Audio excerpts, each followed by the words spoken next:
성금요일 성찬 예배에 참여하신 모든 심령들 가운데 예수님의 은혜와 평안이 함께 하시기를 기원합니다. 사람이 법정에서 진실을 증언할 때 먼저 손을 들고 선서를 합니다. 나는 지금부터 거짓이 아닌 진실만을 말할 것을 선서하는 것입니다. 재판장 앞에서 또 많은 재판정에 참여한 사람들 앞에서 진실을 말하겠다고 그렇게 선서하듯이 오늘 요한복음 19장에는 사도 요한과 예수님의 십자가의 마지막 장면을 본 사람들의 증언을 우리가 볼 수 있습니다. 이 증언이 참된 증언이라고 몇 번에 걸쳐 반복하여 그는 강조하는 것을 우리가 읽을 수가 있습니다. 34절 그중 한 군인이 창으로 옆구리를 찌르니 곧 피와 물이 나오더라. 보통 사람이 칼이나 창에 찔리면 피가 쏟아지게 되어 있는데 오늘 예수님의 마지막 죽음의 그 상황에서는 피와 함께 물이 쏟아져 흘렀다는 것입니다. 사도 요한이 예수님의 제자 가운데 유일하게 예수님의 마지막 십자가 장면에 가장 가까이에서 본 제자입니다. 그가 요한일서 5장에 보면은 그 상황을 다시 한번 기억하며 예수님이 이 땅에 오신 것이 물과 피와 성령으로 임하셨다고, 마지막 장면에서도 예수님은 우리에게 피와 물과 성령으로 우리에게 채워주셨다고, 은혜를 부어주셨다고 증언한 것을 요한일서 5장에서 읽을 수가 있습니다. 그 이야기는 예수님의 죽음이 보통 사람의 죽음과는 달랐다는 것입니다. 특별한 죽음, 놀라운 죽음이었다는 것입니다. 그래서 오늘 35절에 다시 한번 강조합니다. 내가 직접 보았다. 나만 본 것이 아니라 그 자리에서 예수님이 창에 찔리셨을 때에 피와 물을 쏟는 그 상황을 보았다고 강하게 강조하는 것을 읽어볼 수 있습니다. 지금으로부터 100여 년 전 영국의 의학협회 회장 한 분이 이런 학설을 발표했습니다. 사람이 아주 극심한 고통 가운데 심장이 파열되고 충격을 받으면 피가 어느 한 곳으로 모이게 되고 그 피는 피로 남지 아니하고 혈청은 가라앉고 맑은 물로 형성된다고 그렇게 이론을 내놓았습니다. 그리고 그 이론은 프랑스나 이태리 학자들에 의해서 이것이 확실하다는 그런 입증을 내놓았습니다. 이 학설을 근거로 해서 성경학자들이 이런 이야기를 합니다. 예수님이 마지막 십자가상에서 7마디 말씀을 하시면서 엘릴리 라마 사박다니 나의 하나님 어찌하여 나를 버리시나이까. 내가 목마르다 다 이루었다. 아버지 내 영혼을 아버지 손에 부탁하나이다. 이렇게 마지막 말씀하시는 그 상황 가운데 예수님은 영적인 고통뿐만 아니라 육신적인 고통과 심장이 파열되는 것 같은 그런 고난 가운데 피와 함께 물을 쏟는 것으로 이 땅에 생명을 마치셨다고 그렇게 이야기를 합니다.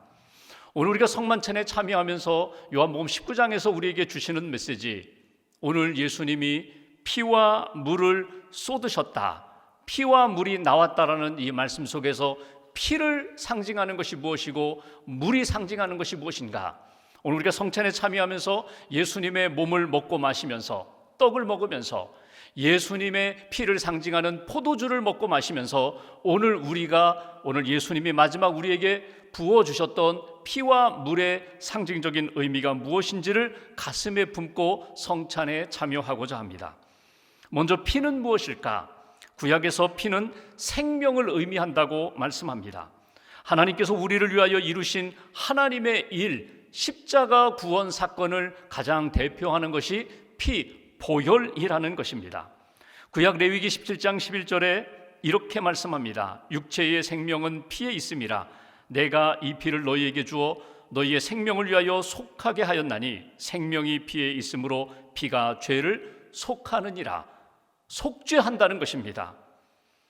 신약성경 요한복음 6장 53절 이하에 인자의 피를 마시지 아니하면 너희 속에 생명이 없느니라. 내 피를 마시는 자는 영생을 가졌고 마지막 날에 내가 그를 다시 살리리라. 예수님이 말씀하셨습니다. 이 피는 용서와 관계가 있다는 것입니다. 내가 지은 죄, 내가 갚을 수 없고 내가 실수할 수 없는 죄를 예수님이 십자가에서 피 흘리심으로 그 보혈로 내 모든 죄가 다 씻겨 나갔다는 것입니다. 히브리서 9장 22절 피 흘림이 없은즉 사함, 용서함이 없다고, 예수님이 십자가에서 피를 흘리셨기 때문에 십자가의 보혈을 믿는 모든 사람들이 다 십자가의 그 피로 말미암아 다 용서함 받을 수 있다고 히브리서는 우리에게 말씀해 주고 있습니다. 대제사장으로 이 땅에 오신 예수님, 속죄 제물, 완전한 제물, 영원한 제물로 십자가에서 죽으신 예수님의 보혈이 우리의 모든 죄를 다 씻어 주셨다는 것입니다. 구약에서 죄를 지을 때마다 양이나 소 제물을 가지고 피를 흘려 자기의 죄를 용서받았던 구약의 사람들, 믿음의 사람들, 예수님이 온전한 속죄 제물이 되셔서 이 땅에 오셔 십자가에서 피 흘리심으로 우리의 모든 죄를 대신하여 죄값을 치르심으로 우리는 예수님의 피를 믿음으로, 그 피를 받음으로 우리의 모든 죄가 다 용서함을 받게 되었다고, 이 시간 성찬에 참여하면서 다시 한번 예수님의 그 피 보혈로 내 모든 죄가 다 용서함 받았음을 믿습니다. 예수님의 보혈을 믿고 의지하는 모든 사람들에게 새 생명 주셨음을 믿습니다. 믿음으로 고백하며 성찬에 참여하시기를 주님의 이름으로 기원합니다. 두 번째, 물이 의미하는 것은 무엇일까? 피가 우리를 위한 하나님의 일을 나타내는 것이라면 물은 우리 안에서 이루시는 하나님의 일, 능력을 의미합니다.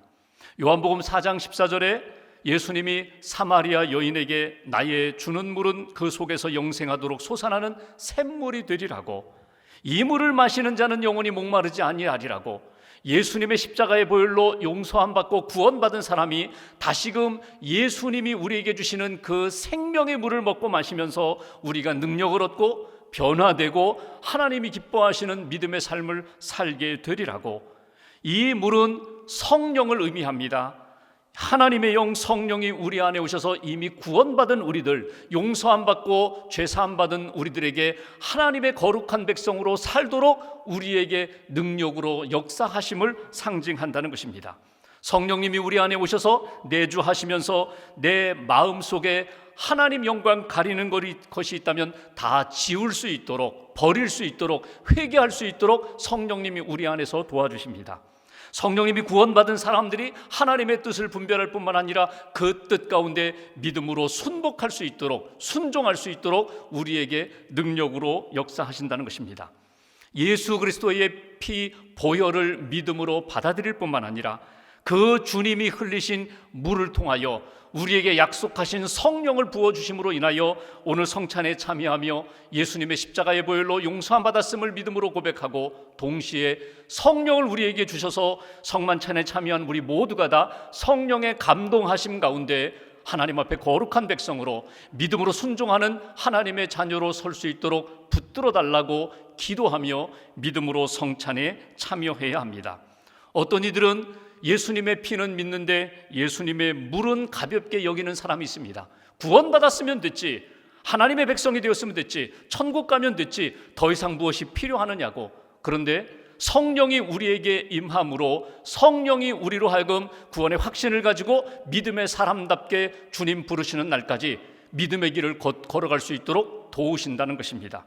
피와 물을 함께 경험하면서 예수님의 십자가의 보혈로 구원의 확신을 가지고 내 안에 지금도 부어주시는 성령의 역사를 의지하여 하나님 앞에 살아가는 인생, 그것이 오늘 성금요일에 성만찬에 참여하는 우리들의 믿음의 고백과 그리고 신앙의 자세가 되어야 할 것입니다.